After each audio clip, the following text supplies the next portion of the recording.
was hurt and no other buildings were damaged in the fire.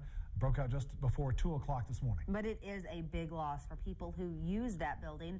Newswatch 12's Stephen Sandberg joins us live in Medford to explain what was inside the structure and what's next in this investigation.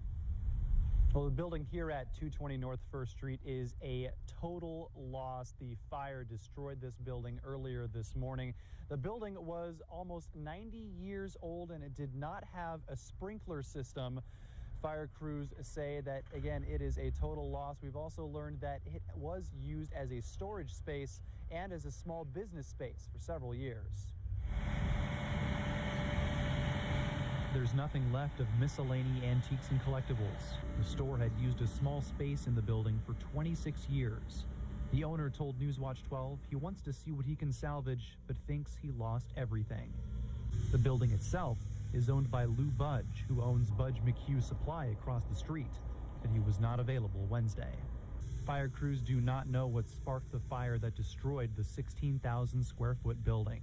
We'll use a systematic approach to look for any scenarios where fuels and ignition sources were brought together. Despite the size of the fire, no other buildings were damaged. We did a walkthrough with one of the firefighters and just a little smoky. But everything's pretty good. Next door, Shiki Sushi closed for lunch to air the smoke smell out of the building. Thank goodness it wasn't ours. Last thing I want to do is have to call the employees and said, hey, you got to be out of work for a little bit. The next steps for firefighters will be to find out exactly how the flames were sparked. They're asking for anyone with information to come forward, but they admit that the timing of the fire at 2 a.m.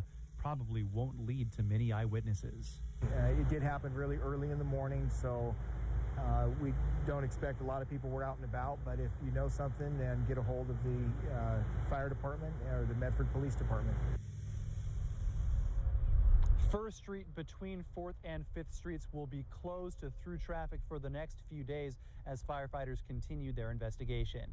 Live in Medford, Stephen Sandberg, Newswatch 12.